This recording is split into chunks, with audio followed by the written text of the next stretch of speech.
Jadi disability itu artinya kesadarannya.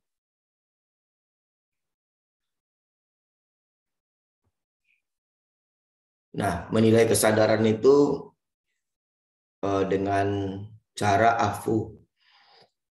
A itu awake, V itu adalah respond to verbal, P itu adalah respond to pain, dan U itu adalah unrespond ya. Suara saya masih terdengar kan? Masih, Dok. PowerPoint-nya bisa terlihat dengan jelas? Terlihat jelas, Dok. Jadi kalau awake itu GCS-nya 15 ya. Kemudian kalau respond to verbal, dia berespon dengan panggilan suara. Kalau respon to pain hanya dengan rasa nyeri. Kalau unresponsive itu tidak ada reaksi. Kemudian periksa pupil, bagaimana besarnya atau masih simetri, kemudian refleks cahayanya gimana. Kalau dia anisokor, kemungkinan ada perdarahan di salah satu sisi. Nah, ini cara menilai daripada kesadaran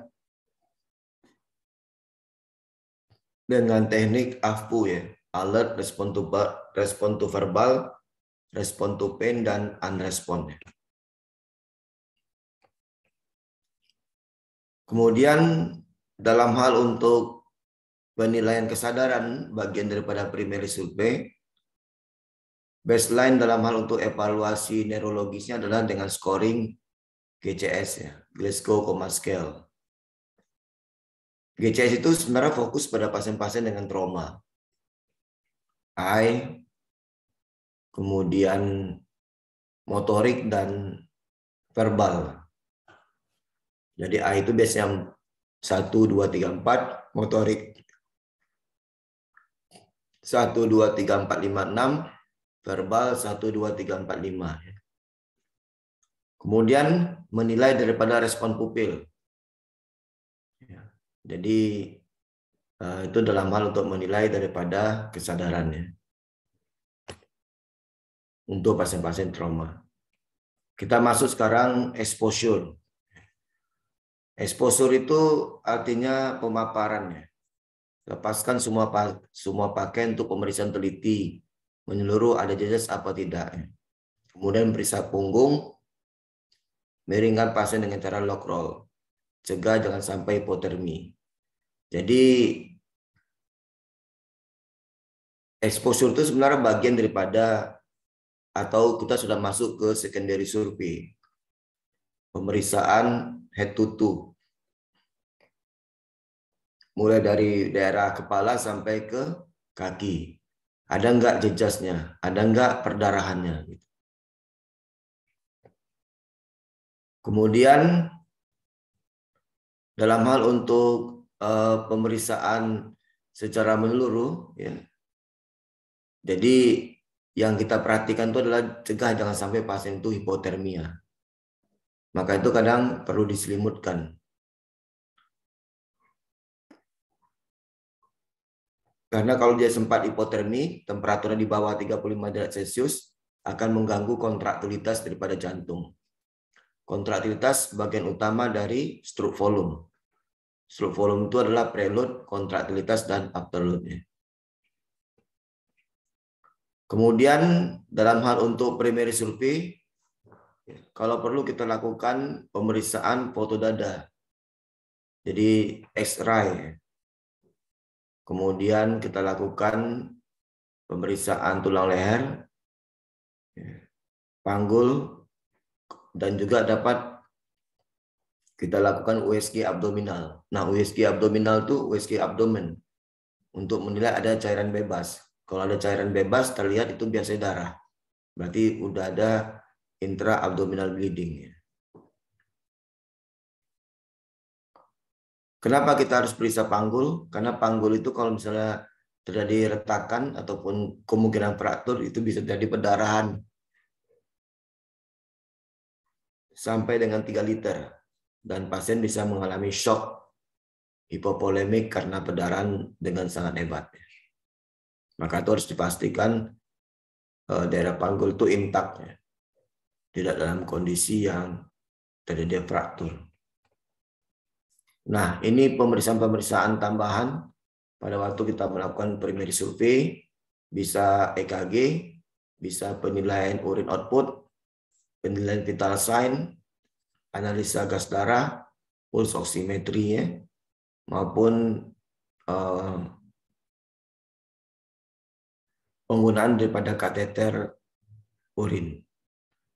Tapi ya jangan sampai pasiennya menjadi suatu, jangan kita lakukan jika ada kontraindikasi.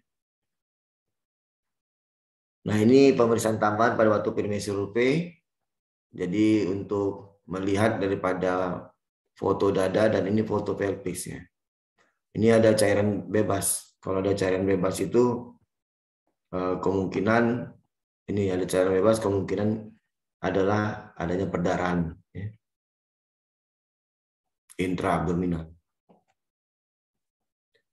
Nah, hal yang perlu kita perhatikan, ya, jangan terlambat, ya, untuk kita lakukan transfer untuk tes diagnostik secara cepat, ya, secara tepat, ya. Jadi gunakanlah waktu itu sebaik mungkin sebelum kita transfer untuk dilakukan tindakan resusitasi. Nah, ini hal-hal yang perlu menjadi perhatian kita, terutama pada pasien trauma dengan elderly, dengan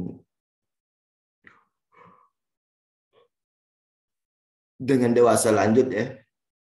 Jadi hal-hal ini memang perlu. Jadi karena kalau pasien dengan dewasa lanjut itu artinya pasien dengan sudah berumur itu 25% daripada kemampuan organ-organ tubuhnya sudah berkurang itu. Maka itu dia cepat jatuh dalam kondisi tekanan darah yang rendah kalau misalnya terjadi kondisi hipovolemik yang berarti atau shock hipovolemik, ya. Kalau pada orang dewasa masih bisa kompensasi deh, tapi kalau pada orang tua kompensasinya udah hilang, ya. Nah, secondary survey ini lanjutan dari primary survey. Dilakukan jika ingat airway breathing sirkulasi itu stabil. Jadi kalau airway breathing sirkulasi nggak stabil, stabilkan dulu. Bagaimana kalau respon time yang 5 menit itu lewat, ya?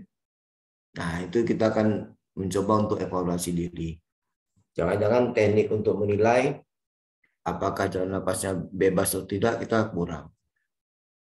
Terus breathing, jangan-jangan teknik untuk menilai pernapasannya berhenti atau tidak pun kita kurang. Akhirnya pada waktu pasien sudah mau meninggal, nah di situ kita kelabakan untuk menentukan apa sih yang menjadi penyebab utama daripada pasien ini.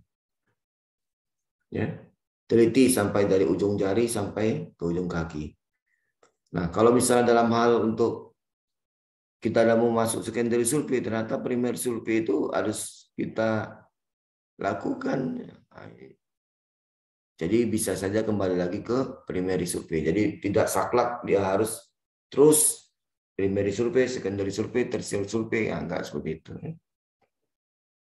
Kemudian kita lakukan reevaluasi. Jadi setiap kita lakukan resusitasi itu kita lakukan reevaluasi kembali. Apakah airway breathing sirkulasi disability-nya itu udah oke nggak gitu. Ya.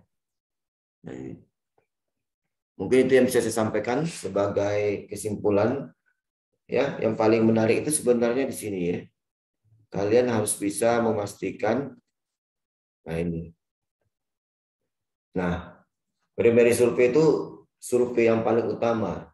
Survei awal, penilaian paling utama terhadap airway breathing sirkulasi disability. Bagaimana airway-nya, bebas atau tidak? Saya membagi kegawat daruratan dari primary survey itu, kalau A itu adalah obstruksi parsial dan ataukah dia obstruksi total. Kalau obstruksi parsial itu dengan suara snoring, gargling, crowing, loudness. Kalau obstruksi total Itu terlihat pernapasan juga jangkit atau sisa respirasi. Kemudian breathing, saya membagi menjadi dua, sesak napas dan henti napas. Kalau sirkulasi, saya membagi dua, shock dan henti jantung.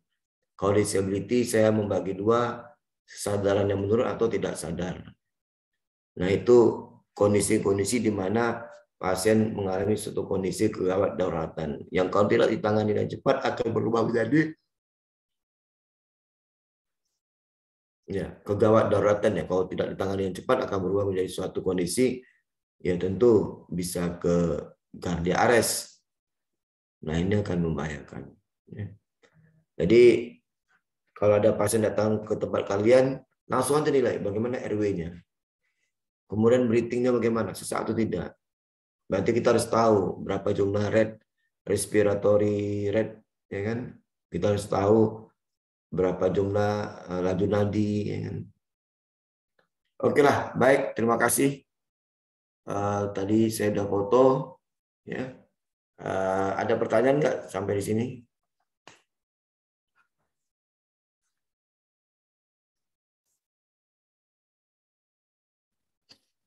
ASEAN? Ya, Dok.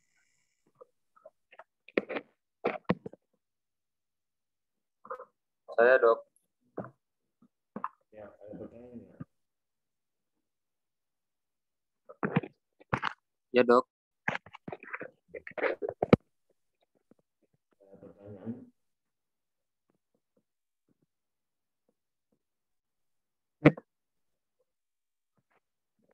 Izin, Dok.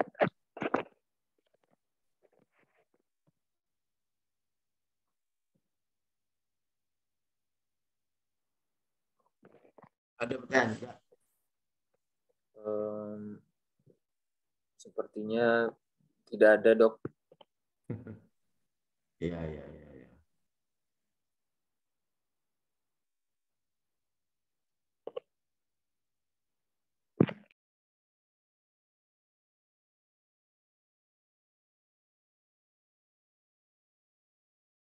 Oke, baik. Kalau nggak ada, terima kasih. Assalamualaikum warahmatullahi wabarakatuh. Absensinya kapan ya yang dibuat? Ya, Dok. Terima kasih, Dok. Ya, terima kasih. Ya, Dok. Terima kasih, Dok.